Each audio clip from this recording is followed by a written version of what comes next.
Alrighty everyone, hello. This is the first one from the list that we're going to be doing. It's going to be not a relatively long list because by the time of recording we have this drive that's going to be given to you, and we're going to be working probably with like half of this. We're not going to be like working with most of it, and a lot of it is just like very like 30-second videos. I'm going to try to keep the videos short.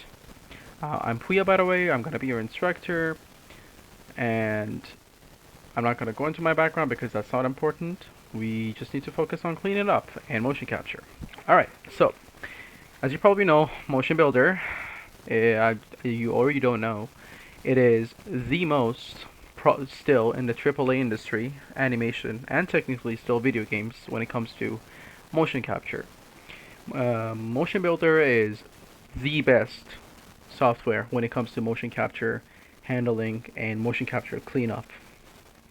It is the standard that the industry still uses it, despite it being still a little old and outdated, sadly.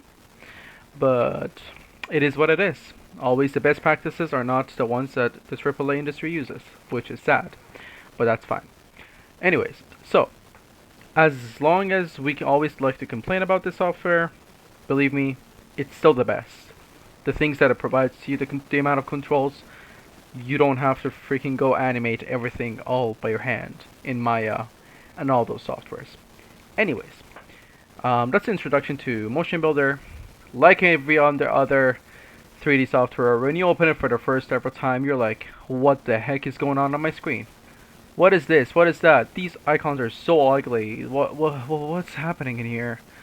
Like, that is true, and I'm not gonna lie, the first time when I was in your chair learning Motion Builder, I had the same feeling, and I even had some 3D experience myself, and I was so scared. I can't imagine some of you guys here that don't have any 3D background at all in any sense. You guys might be a little worried, but don't worry. Literally, even though it's an old software, we're not going to be using like 80% of what you see on the screen. We're going to be using the most important parts, which is for motion capture. I mean, Motion Builder is for motion capture, but our purpose of this class is motion capture cleanup and working with data sets and markers that we have. So in the reference video that's provided to you, we have this person, Odette. She was a dancer from France, I think. Great person, by the way. When I was getting taught some motion capture, I was actually in this class, and Odette was doing a dance, and we got to clean it up, and we were the first people who did at 198. Anyways, so this is a reference video of the thing we're going to be cleaning up. These are the markers. I'm going to say one thing.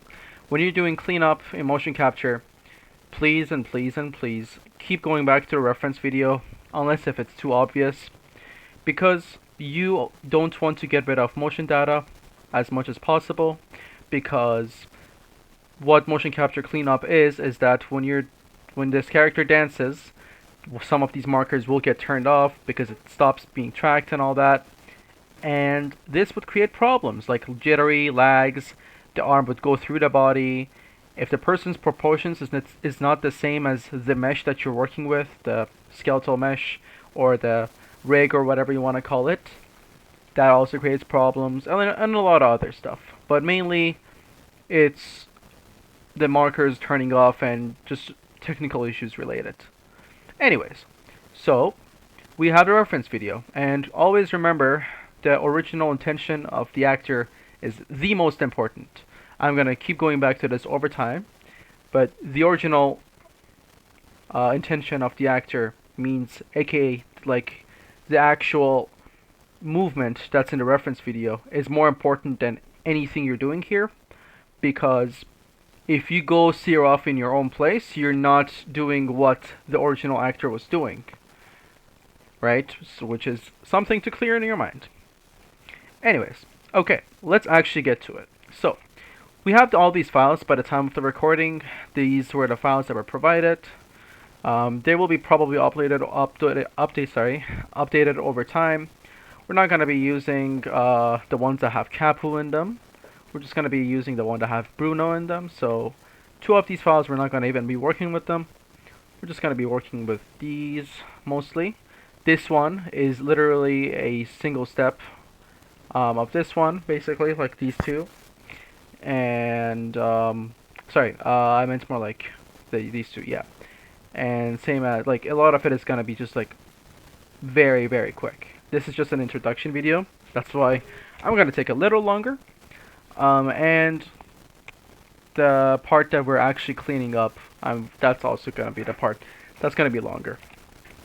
Alright, so when you first do your motion capture, which is in this case this, that we have, you're going to be given some marker data. And that doesn't know anything about skeletons, anything about what we're doing, and we need to map this into our skeletons and all the cool stuff that we're going to be doing. Hopefully you'll find it cool, because it is a technical software, so there are a lot of like techniques and all the stuff that goes on with it, but I will try to keep it very short and, informative at the same time. Okay, so we're gonna be given marker data, and we're gonna be actually creating the cool stuff with it. Okay, so this is the first file we're gonna be starting off with. The other files are the stages that we're gonna be going through. I'm gonna be starting with original base, which is 1. And here we go. We are going to start. Okay, so I have Motion Builder 2026. I have it open. Make sure you have a new scene. Make sure if it's at, oh my god, my mouse is tiny. Okay, make sure you just open up a new scene. You have everything clear. And just make sure you have it open. I'm just going to briefly introduce the controls and the interface first. So, Motion Builder. Again, very cool software, but still, we kind of hate it, but still love it at the same time. So, this software, we have a lot of controls. Your good old, like, navmark controls, whatever you call it, file, edit, all that, right? We have the viewport, which is the actual, whatever it's, like, visible on your screen. And we have a panel on this side by default. That's for your character controls and the character rig. We have the navigator, which if you work with Unity, Unreal, or any 3D software, it's basically like what's in your scene, what is being in the project. It's kind of like a whole, like a data collection of things you have. And in here, these are the animation controls of trying to keyframe something. For those of you who use Maya, Blender, or whatever. This is like for keyframing and all that. We have layers. That's the good thing about Smobu. We have layers. Think of it like Photoshop, where we add layers on top of each other to create the final product. It's an additive process, so we can always keep creating new layers. We're going to be going over that. But yeah, based on the layers you select, you will like actually change things. And now we have the actual timeline. And we have obviously the frame number, as you see, the beginning frame and the end frame of the play range. We're going to be talking about them, but again, I'm just briefly introducing it to you. And from this side, we don't really need anything. We just need filters, which is your best friend in the cleaning process. And one more thing that I forgot, the F curves in here. That is going to be all the crazy curves of your motion capture. That was a very, very quick introduction. Very, very quick. Just literally telling you what we're going to be using. Probably like one button here or two. That's it. And obviously file, new, open, export, and all that. So it's not that hard. Believe me, it's not that hard. When I say that, because I work with horrible softwares, I can promise you this is not as bad. Before we start, make sure to have your best friend by you, which is your left hand, on the keyboard with Control and S. Save. This freaking software, if you don't save your project every often, I would personally do it every 10 seconds or so. Anything I do, I save it. Because believe me, you would lose hours of work without realizing you do, because there is no autosave option as much as I can remember as of 2026. Even if there is, they're all broken. They normally don't work, and they're corrupted saves if you try to recover them after a crash. This software crashes so often that you would not believe that, like, how they're not fixing these errors. They just don't. I'm not gonna complain about it. It is what it is. Our duty here is to make sure our mocap isn't lost, which is Control S. Make sure you always hit that little good button on your side. All right. You open a motion builder for the first time. Hope if it's your first time on motion builder, you're gonna be having a whole you're gonna be like having this little probably this little window on here. Make sure if it's on anything else, select this left side, set it to Maya because we're gonna be using Maya controls. Press OK, and now we can use how we navigate Maya. For those of you who are aware of Maya or use Maya. Now we can actually move around in the viewport, which is Alt left mouse for looking around, for rotating the camera around, Alt middle mouse to actually pan the camera around, so like actually move right left. So like Alt left click and middle click are always useful if you want to like be very precise with things. We have Alt and right click. This is the same as mouse, like left mouse, but with this one you can be very more precise.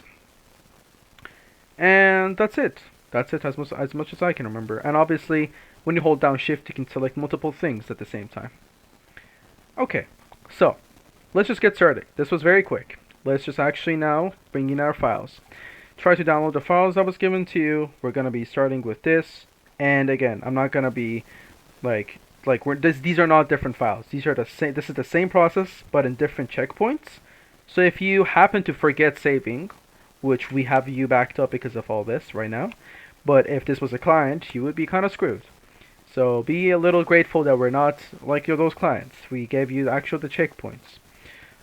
So we have the original base. That's going to be what we're starting with.